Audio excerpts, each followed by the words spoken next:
আমরা একজন মানুষকে দিনের পথে নিয়ে আসার জন্য কতটুকু সময় ব্যয় করি বলেন তো? বা এটা আমাদের টেনশনের জায়গায় কিনা? মানুষকে দিনের পথে নিয়ে আসা, দিনের কথা মানুষকে বলা। 24 ঘন্টার মধ্যে কতটুকু ঘন্টা, আমি যেটা দিয়ে শুরু করছিলাম, আপনি দেখেন তো আমাদের টেনশনের মধ্যে কেবল দুনিয়া আছে। আপনি 12 ঘন্টা তো কমপক্ষে দুনিয়া নিয়ে কাটান, এরপরে বাকি ঘুম, এটাও দুনিয়ারই কাজ, আখিরাতে তো আর কাজ না। তাহলে কতটুকু সময় আমরা আল্লাহ বা আল্লাহ রাসূল সাল্লাল্লাহু আলাইহি ওয়াসাল্লাম এর জন্য যাই? আল্লাহ তাআলা তার রাসূলের ব্যাপারে বলেছেন, ফালা আল্লাকা বাখিউন নাফসাকা আল্লাহ ইয়াকুনু মুমিনিন। ওরা ইসলাম গ্রহণ করবে না, মুসলমান হবে না, মুমিন ঈমান আনবে না, এই টেনশনে মনে হচ্ছে যেন আপনি নিজকে ধ্বংস করে দেবেন। টেনশনের অবস্থাটা কি? এই পৃথিবীর শ্রেষ্ঠতম রাসূলদের মধ্যে একজন নূহ আলাইহিস সালামের অবস্থা চিন্তা করে দেখেন তো। 950 বছর দাওয়াত দিয়েছে।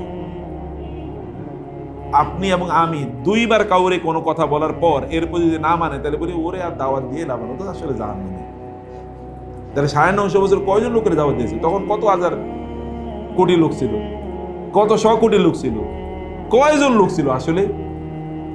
80 জন বা 40 জন ইসলাম গ্রহণ করছে, নাহলে তার চেয়ে আরো 10 গুণ বেশি ছিল, নাহলে 20 গুণ বেশি ছিল, সব মিলে নাহলে 10,000 লোক ছিল। কি পরিমাণ দাওয়াত দিয়েছে? রাসূলুল্লাহ সাল্লাল্লাহু আলাইহি ওয়াসাল্লামের সবচেয়ে বড় টেনশন ছিল ফালা তাযহাব নাফসুকা আলাইহিম হাসারাত। আল্লাহ বলেছেন ওদের উপর টেনশন করে আপনার জীবনটাকে ধ্বংস করে দিয়েন না।